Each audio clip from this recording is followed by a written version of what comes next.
तो कुछ ही पलों में तीसरे चरण का मतदान थम जाएगा। इस वक्त चल रही है वोटिंग तीसरे फेज में उत्तर प्रदेश में 16 जिलों की 59 सीटों पर। कुछ देर और 5 बजे तक अगर हम वोटिंग परसेंटेज की बात करें 54% वोटिंग हुई है। 5 बजे तक का ये आंकड़ा है। तीसरे चरण में मैदान में है 627 उम्मीदवार। अखिलेश यादव करहल से चुनाव लड़ रहे हैं। कई बहुत ही महत्वपूर्ण चेहरे तीसरे फेज में भी हैं। सबसे अहम सीट है करहल, जहां से समाजवादी पार्टी के अध्यक्ष अखिलेश यादव चुनाव मैदान में हैं। उन्हें बीजेपी के सांसद और केंद्रीय मंत्री एसपी सिंह बघेल टक्कर दे रहे हैं। तो वहीं शिवपाल यादव भी इसी फेज में, वो भी चुनाव मैदान में है। जसवंत नगर पर वो चुनाव लड़ रहे हैं। 2017 की बात करें तो इस जिले की 3 में से 2 सीटें बीजेपी ने जीत ली थी, लेकिन मोदी योगी लहर में भी जसवंत नगर पर शिवपाल यादव ने जीत हासिल की थी और इस बार भी चुनाव मैदान पर हैं और इस बार वो साइकिल सिंबल से ही चुनाव मैदान पर हैं। सतीश महाना महाराजपुर से, कानपुर में विधानसभा सीट महाराजपुर, वहां से चुनाव मैदान में है और वहीं असीम अरुण कन्नौज शहर से। असीम अरुण की बात करें तो अधिकारी जो कि हाल ही में उन्होंने बीजेपी का दामन थामा, वो भी चुनाव मैदान में है। कुल 627 उम्मीदवार हैं तीसरे फेज के लिए चुनाव मैदान में। मतदाताओं की संख्या की बात की जाए तो 2 करोड़ 15 लाख मतदाता है। हालांकि कितनी वोटिंग होती है, कितने लोग मतदान कर रहे हैं, मताधिकार का इस्तेमाल कर रहे हैं, ये भी हम आपको बताएंगे। शाम 5 बजे तक की बात की जाए तो ये आंकड़ा बहुत ज्यादा उत्साह पहुंचाने वाला नहीं था। शाम 5 बजे तक 54% लोगों ने ही तीसरे चरण में वोटिंग की है और बस 5 सेकंड और शाम के 6 बजने के साथ ही मतदान थम जाएगा। तीसरे चरण की वोटिंग रुक जाएगी और ये बिगुल बज गया और शाम के 6 बज गए हैं और इसी के साथ ही मतदान तीसरे चरण का संपन्न हुआ। अब जो लोग इस वक्त पोलिंग बूथ पर मौजूद हैं, जो कतार में खड़े हैं, बस वो लोग ही मताधिकार का इस्तेमाल कर सकेंगे, वो लोग ही अपना वोट डाल सकेंगे। अभी भी कई बूथों पर लोगों की लंबी कतार है।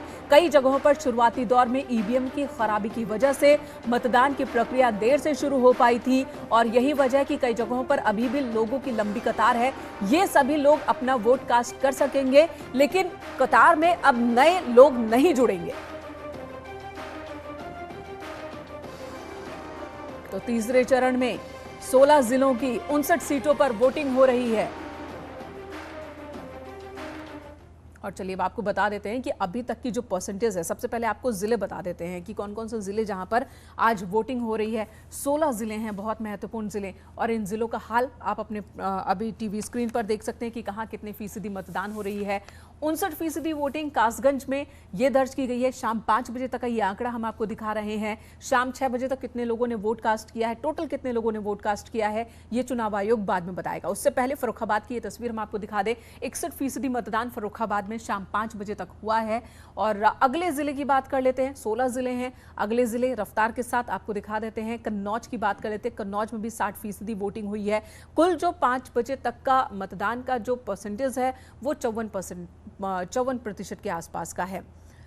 59% लोगों ने औरैया में वोट कास्ट किया है।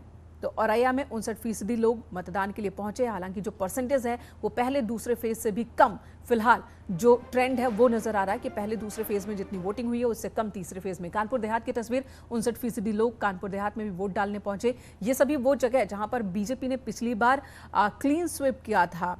बुंदेलखंड और यादव लैंड में इस बार तीसरे फेज में वोटिंग हुई है। 53% मतदान कानपुर नगर वहां पर हुआ है। शाम 5 बजे तक का ये आंकड़ा इस वक्त हम आपको टीवी स्क्रीन पर दिखा रहे हैं। अगला कौन सा जिला है ये भी आपको बता दें। अगला जिला है जालौन। जालौन में भी 54% मतदान शाम 5 बजे तक हुआ है। तो जालौन की तस्वीर दिखाई। अब आपको एटा की तस्वीर दिखाते हैं। यादव बेल्ट का एक और महत्वपूर्ण जिला एटा, यहां पर कितना हुआ है बताएंगे। उससे पहले झांसी की ये तस्वीर देखिए। बुंदेलखंड में बहुत ही महत्वपूर्ण 58% लोगों ने वोट कास्ट किया है। अगर हम बुंदेलखंड की बात करें तो बीजेपी ने पूरी ताकत लगा दी थी। 30 से ज्यादा रोड शो और रैलियां, यहां पर अलग अलग जनसभाएं हुई हैं बीजेपी की तरफ से। 58% लोगों ने हमीरपुर में वोट कास्ट किया है। यह भी बुंदेलखंड में ही आता है। हमीरपुर भी पिछली बार बीजेपी ने क्लीन स्वीप किया था बुंदेलखंड के सभी 5 जिलों में। एटा की तस्वीर भी देख लीजिए। 63% लोगों ने एटा में मतदान किया है। अभी तक जितने जिले हमने आपको दिखाए, एटा की तस्वीर थोड़ी सुधरी हुई नजर आ रही है। यहां पर 63% लोगों ने मतदान किया है। हाथरस की क्या स्थिति है ये भी आप अपनी स्क्रीन पर देख लीजिए। 58% लोगों ने हाथरस में मतदान किया है और शाम 5 बजे तक, शाम 6 बजे तक ये आंकड़ा कितना होगा ये हम आपको बाद में बताएंगे। ललितपुर की तस्वीर भी आपको दिखा दे, 67% लोगों ने ललितपुर में शाम 5 बजे तक वोट डाला है।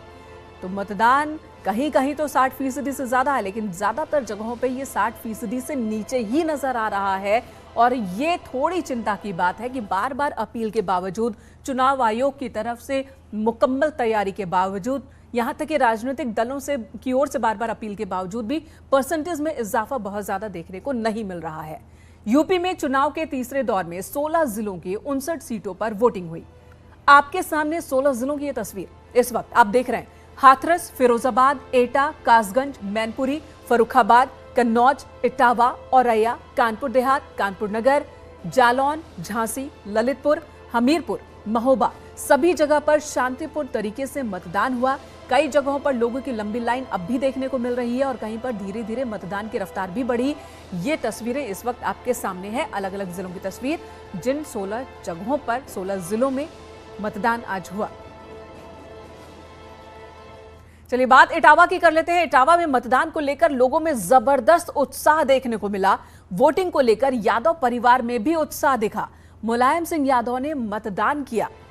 पत्नी अखिलेश यादव की पत्नी डिंपल यादव ने अखिलेश यादव के साथ ही पहुंची वोटिंग करने, तो वहीं तेज प्रताप ने भी अपनी पत्नी राजलक्ष्मी के साथ वोट कास्ट करने पहुंचे।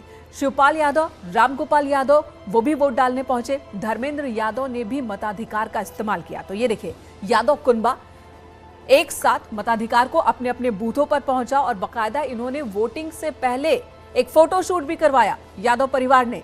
और अलग अलग जगहों से इस वक्त हमारे सहयोगी जुड़ चुके हैं। इटावा से हमारे सहयोगी अनुपम मिश्रा जुड़ चुके हैं, करहल से हिमांशु शुक्ला हमारे साथ मौजूद हैं, फर्रुखाबाद से पवन गौर इस वक्त हमारे साथ मौजूद है। सुबह से ही दिखा रहे हैं लोगों का रुझान मतदान को लेकर किस तरह का है, लोग किस मुद्दे पर वोट डाल रहे हैं, तमाम बातें, तमाम तस्वीर आप तक पहुंचा रहे हमारे ये सहयोगी। अनुपम, आप सुबह से ही वहां पर लगे हुए हैं। इटावा बहुत ही महत्वपूर्ण यादव बेल्ट गढ़, पिछली बार गढ़ में सेंधमारी हुई थी। इस बार के हालात किस तरह के लग रहे हैं, लोग किन मुद्दों पर वोट कर रहे हैं? क्या पिछली बार वाली 2017 वाली लहर नजर आ रही है या इस बार तस्वीर बदल चुकी है? देखिए, मेन का सबसे बड़ी बात यह है कि यादव लैंड में अगर हम देखें तो कई बूथों पर हम गए और कई बूथों पर जाने के बाद तमाम मतदाताओं से हमने दिन भर में बातचीत की। फिलहाल आपको बता दें कि अब तक जो मतदान का फीसद आया है वो 58.33%। 3 विधानसभा की सीटें हैं, इटावा सदर, भरतना और जसवंत नगर, तीनों का जो ओवरऑल फिगर अब तक एडमिनिस्ट्रेशन ने जारी किया है वो 58.33% है। और रही बात मतदाताओं की, तो रोजगार का, बेरोजगारी का, महंगाई का, तमाम ऐसे मसले हैं जिनको ध्यान में रखते हुए लोग अपने घरों से निकले और अपने अधिकार का प्रयोग किया। वेव कोई नहीं है, ये नहीं कहा जा सकता कि कोई यादव लैंड में कोई बहुत बड़ी लहर काम कर रही है। हर सीट के अपने अपने फैक्टर हैं, हर सीट के अपने जातिगत समीकरण हैं और उस लिहाज से ये कहा जा सकता है कि समाजवादी पार्टी का क्योंकि पूर्व में एक गढ़ रहा है और जाहिर तौर पर जिसके सरकार होती है उसके खिलाफ एंटी इनकम्बेंसी का फैक्टर भी काम करता है। जो कैंडिडेट्स होते हैं उनकी अपनी लोकल एंटी इनकम्बेंसी होती है। ऐसे में कई फैक्टर्स हैं। मैं खुद सैफई में रहा और सैफई जो है जसवंत नगर विधानसभा में आता है। हमने तमाम मतदाताओं से बात की। हमारे साथ दिनेश भी हैं जो इटावा सदर और भरतना में तमाम बूथों पर गए। दिनेश, आपने इटावा सदर और भरतना में किन किन बूथों पर लोगों से जो बातचीत की, क्या निकलकर आया? मुद्दे कौन कौन से रहे चुनाव के दौरान? बिल्कुल ये कहा जा सकता है कि जिस तरीके से इटावा सदर के तमाम मतदान केंद्रों की जो तस्वीर थी वो ऐसी थी कि मतदाता गया वहां पर और वोट डाला, लेकिन उसने जिस तरीके की बातें रखी कि वो उम्मीदवारों के पक्ष में सही ढंग से नहीं था। खुल करके तो उसने नहीं बताया कि वो किसके पक्ष में वोट कर रहा है, लेकिन उसने अपनी बात अपने ढंग से कही कि वो वोट डाल करके चला आया है। इस तरीके की बातें उन्होंने रखी है। ऐसी स्थिति भरतना में भी देखने को मिली है, क्योंकि वहाँ पर भारतीय जनता पार्टी ने अपना उम्मीदवार बदल दिया है और नए उम्मीदवार को, डॉक्टर सिद्धार्थ शंकर को नया उम्मीदवार बनाया है। तो थोड़ी सी मुश्किलें जरूर है वहाँ पर, इस तरीके की बातें लोग कह रहे हैं, लेकिन जिस तरीके की बातें हैं कि ये स्पष्ट तौर पर नहीं कहा जा सकता कि समाजवादी पार्टी इस सीट पर जीत रही या फिर भारतीय जनता पार्टी। कांटे की टक्कर है मेनका, जैसा कि ये बता रहे हैं। और जाहिर तौर पर जरूर देखने को मिल रही है कि जो मतदाता हैं उत्तर प्रदेश के वो खुलकर नहीं बता रहे हैं कि वो किस तरफ जा रहे हैं। चुप्पा कहा जा रहा है कि इस बार मतदाता चुप्पा हो गए हैं, कुछ भी खुलकर नहीं बता रहे हैं। करहल का रुख कर लेते हैं, हिमांशु हमारे साथ मौजूद है। हिमांशु, करहल समाजवादी पार्टी के अध्यक्ष अखिलेश यादव पहली बार विधानसभा चुनाव लड़ रहे हैं। अपने पिता के ही क्षेत्र में करहल सीट से चुनाव लड़ रहे हैं।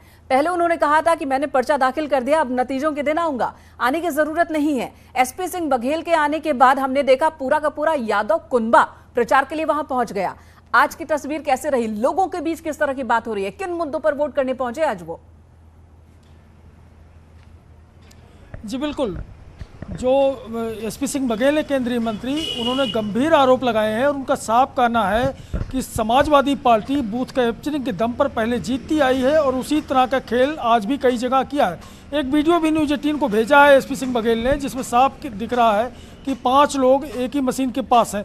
तो ये आरोपों की बात रही और इसकी शिकायत एसपी सिंह बघेल ने चुनाव आयोग से की है। लेकिन यहाँ की बात करें अगर करहल की जमीनी, तो करहल में निश्चित रूप से एसपी सिंह बघेल के आने के बाद चुनौतियाँ बढ़ी हैं, लेकिन निश्चित रूप से यह गढ़ है समाजवादी पार्टी का और यहाँ अखिलेश ज़्यादातर बूथों पे मजबूत नजर आए। लेकिन कुछ क्षेत्र ऐसे रहे जहाँ लड़ाई लड़ते नजर आए एसपी सिंह बघेल और उन्होंने साफ आरोप लगाया एसपी सिंह बघेल ने कि मेरी वजह से, मेरे चुनाव लड़ने की वजह से मुलायम परिवार पूरा एक हुआ है और यहाँ एक मंच पे नजर आया, मंच साझा किया। साथ ही अखिलेश ने कहा था हम पर्चा भरने के बाद नहीं आएंगे, लेकिन 2 बार आए। ऐसा पहले एक सवाल और आपसे, जिस तरह की फाइट एसपी सिंह बघेल वहां देते दिखे और वो बार बार कह रहे हैं कि मैंने मजबूर कर दिया, घेर लिया, इन्हें इनके किले में ही घेर लिया, मजबूर कर दिया कि यादव परिवार यहां आए और बार बार आए चुनाव प्रचार के लिए। वो गिना रहे हैं कि कितनी बार अखिलेश यादव को आना पड़ा, शिवपाल यादव को आना पड़ा, यहां तक कि मुलायम सिंह यादव को आना पड़ा, नेताजी को आना पड़ा। तो क्या यहां की लड़ाई एसपी सिंह बघेल के लिए जीतने से ज्यादा इस किले में दरार लाने की है? और ये बात वो भी जानते हैं। जी बिल्कुल जी, उनकी मुख्य मंशा जो थी बीजेपी की, वह रणनीतिक लड़ाई थी। रणनीति यही थी कि अखिलेश को यही घेर लिया जाए और करहल में ही उन्हें 2-3 चक्कर लगाने पड़ जाए। ऐसी रणनीति बीजेपी ने बनाई थी और उसी के तहत यहाँ अमित शाह से लेके सीएम योगी तक की सभाएं हुई। जवाब में समाजवादी पार्टी ने भी सभाएं की और अपने 7 स्टार प्रचारकों को करहल में उतार दिया।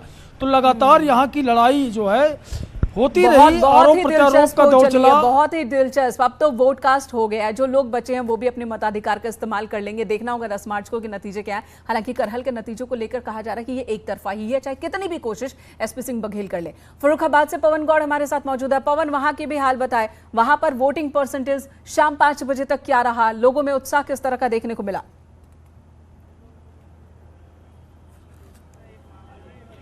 देखिए, सबसे पहले आपको बता दूं कि जो फर्रुखाबाद की जो तस्वीर है वो थोड़ी सी बेहतर नजर आई है। पिछली बार की अगर बात करें साल 2017 की, तो 59% मतदान फर्रुखाबाद जिले के अंदर हुआ था। इस बार 5 बजे तक 61.34% मतदान हो चुका है। अभी तक 1 घंटे के मतदान की जो रिपोर्ट है वो आना बाकी है। आपको बताऊं कि ये गेट सामने आप देख सकती हैं कि बंद कर दिया गया मतदान स्थल का, क्योंकि 6 बज चुके थे और 6 बजे ही मतदान की जो प्रक्रिया है वो बंद हो जाती है। जो लोग जो कैंप अपने बूथ पर पहुंच जाते हैं वो वोटिंग करते हैं। सिर्फ अब लगभग यहाँ की जो वोटिंग की प्रक्रिया है वो खत्म हो गई है। तमाम जो पुलिस के जो जवान हैं वो यहाँ पहुंच रहे हैं। अब धीरे धीरे करके यहाँ से जो ईवीएम मशीन है उनको अब पैक करके यहाँ से जो सेंटर बनाया गया है वहां पहुंचाए जाएंगे। लेकिन अगर इन पूरे बीच की बात करें तो थोड़ा सा फर्रुखाबाद से जो संख्या निकल के आ रही है वो थोड़ी सी राहत देने वाली जरूर है।